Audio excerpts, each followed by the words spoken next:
lifeblood of Israel today is water. Now, I didn't have to go to Israel, of course, to report that, and you don't have to either. But perhaps you don't fully realize the poignant crying need until you do go there and witness firsthand the miracles that have been accomplished with water. Now, if you look at the rainfall charts of the countries which lead the world today, you'll find that water is the chief economic requirement of success. And that is true not only of agriculture, but industry. For you can't cool machinery, drive turbines, or even generate electricity by coal without water. In Israel, the rain never falls from late winter to November. For 9 long months, the sky is clear, the sun is hot. Crops dry and wither in the fields, as in the biblical days of famine, unless they have water. And no population can exist except a very sparse population without water. Canaan was able to support the flocks of Abraham because his was a nomadic population. But Israel is doubling its population, more than that, to take in refugees from every part of the world. And to support them, it must have water. So, to report on the conquest of the desert and other things, I went to Israel. I went first to the extreme south, the driest part of Israel, to see what the country was like in biblical days and up until the conquest of the desert began. Then the Lord rained upon Sodom and upon Gomorrah brimstone and fire from the Lord out of heaven. And he overthrew these cities and all the plain and all the inhabitants of the cities and that which grew upon the ground. And Abraham looked toward Sodom and Gomorrah and toward all the land of the plain and beheld. And lo, the smoke of the country went up as the smoke of a furnace. I'm now reporting to you from the lowest spot in the world, the Dead Sea, deeper than any place anywhere, 1,286 feet below sea level, at a place famous in history to all of us. It was here that Abraham, father of many peoples and grandfather of the 12 tribes of Israel, passed on his way to Canaan. And this was where Abraham persuaded the Lord to spare Lot's family when he destroyed the cities of Sodom and Gomorrah. Nothing has ever grown here since. Lot's wife, who looked back, was turned to a pillar of salt. And over there are the hills of Moab, the furthest point that Moses was permitted to come when he led the children of Israel to the Promised Land. Moses, of course, never attained the Promised Land, but his present-day followers have been struggling valiantly to restore and renew that land. To me, one of the great miracles of Israel was its conquest of the desert. Here was a land grazed for centuries, until hardly a blade of grass remained. Yet in a few short years, dairy cows feeding on lush grass has become part of the miracle of Israel. And to learn how this miracle has been achieved, I visited one of the older farm co-ops established by Jews from Bulgaria. Well, you've got a wonderful place here. How long, by the way, how long has he been here? כמה זמן היית כאן? זה 28 שנה אני כאן. It's 28 years already. 28 years. Tell me, what was this place like before you came here?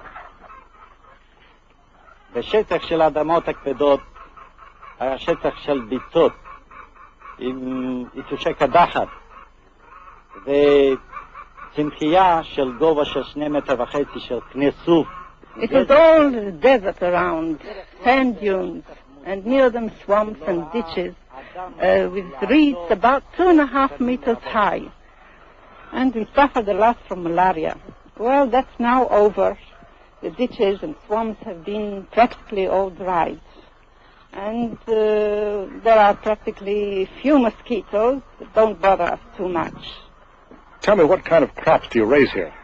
We have about 30 dunams of land, of which 12 are orange grove. We have an orange grove on them. And 3 around the house, on which we keep chicken. And we have fruit trees, mainly for home consumption. Then we have, the rest is for vegetables and grain for the chickens. That's practically all. We make a living.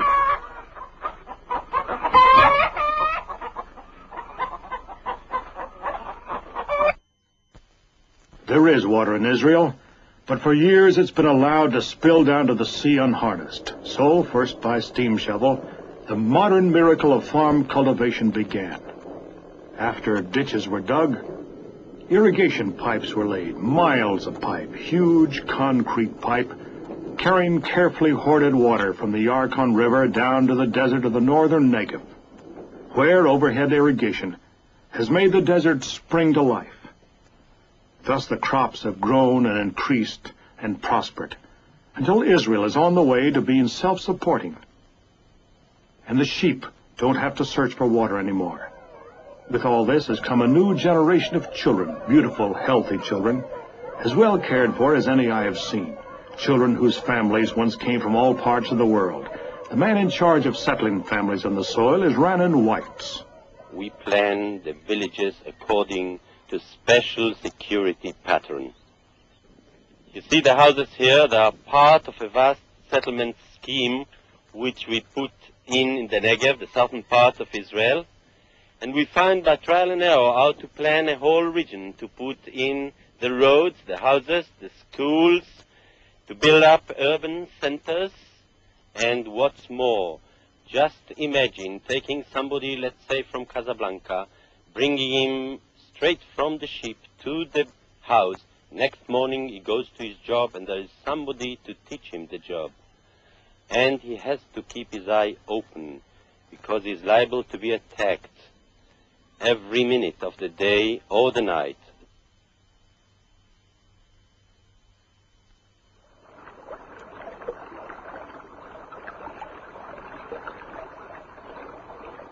I also went up to the headwaters of the Jordan River, where John the Baptist fasted for 40 days. A beautiful stream on the border of Syria. Under the TVA plan proposed by Eric Johnston, irrigation of the Jordan would help not only Israel but the Arab states. Paul Duran, in charge of this irrigation project, explained it to me. Let me sketch it in for you on this map, so that you can get the main features of the Jordan-Negev diversion scheme. We start at this point, run the water by open canal to here, pump it up 400 feet, down into a feeder reservoir at the head of the system, through a 9-foot diameter pipeline, 2 tunnels, through Sharon, Judea, and to the Negev, and to the areas to be irrigated. Well, having been down around the Dead Sea the other day, I can understand how they will really appreciate water in that arid area. But tell me, the Syrians, incidentally, I saw a couple of them up on the hill there watching us across the border there, and I understand they're not very enthusiastic about this irrigation project. Well, in principle, all the neighboring states have agreed to the Johnson plan. In practice, none of them is as yet ready to sign an agreement, although it would benefit them more than it would benefit us and would make possible the irrigation of every acre in the Jordan Valley. In other words, Syria will take water off from parts of the Jordan or the tributaries, and Jordan and Lebanon will also take their irrigation off. That's so. And this could really make this area blossom and bloom as in the days of old. Even more so. Meanwhile, the Syrian guards across the Jordan on the hill made sure no water ran down the irrigation ditch. Ditch-digging machinery sat rusting in the sun.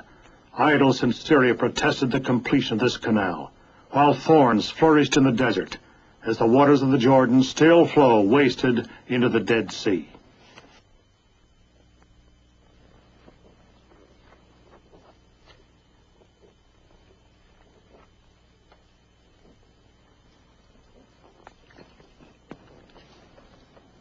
But the pioneers who are building Israel are not waiting until political feuds are settled and the Jordan water can be brought to them through pipelines. They are pushing on, carrying their water with them. Not enough for their needs, not enough to make trees and grass and flowers grow, but enough to get by on if they use it carefully. Nothing is spilled.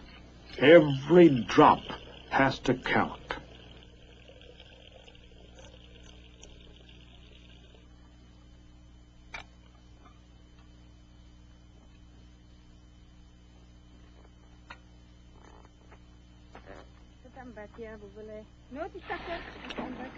The pioneers are not men alone. They take with them their wives, their children. Nava came to Israel from Czechoslovakia. When I visited her, it was a Friday afternoon, just a few hours before the Sabbath. She'd carried enough water for a bath. I watched her save every drop. Her husband came from Poland, and like Nava, remembers Hitler's concentration camps. In Poland, he was a small merchant. Here, he's learned to work with his hands. Because it was Friday, he came home early.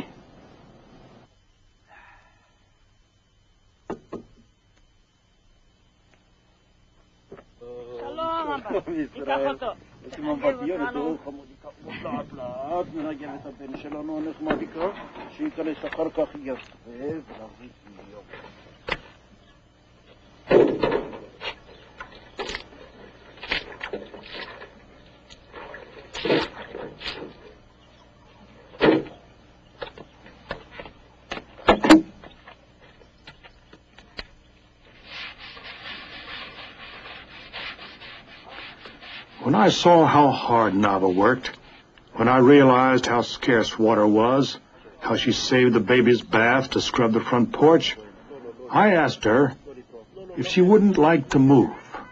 No, I don't want. I don't want to move, never. Maybe you cannot understand, and I cannot speak, but 10 years I move. From place to place, from camp to camp, all place I stranger, but here I not stranger. It is a very little place, little water, very much stones, very much sun. Yes, hot, very hot. But this is my house. I never have house.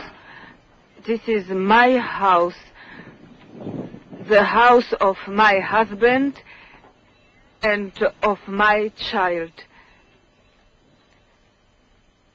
I am sure this will be a very nice place. This will be water and trees and shadow and flowers. I like flowers. It will be a very nice place. Very nice place. ניכנס הביתה ונאכל המון המון עוגה. בוא, בוא, בוא, בוא, בוא, בוא, בוא, בוא, בוא, בוא, בוא, בוא, בוא. בוא, חמודי, בוא. בוא, אינגל, בוא, בוא, בוא. הופה, הופה, הופה, הופה. אתה תקבל עכשיו עוגה חמודה, ואחר כך אנחנו ניתן לך המון דברים.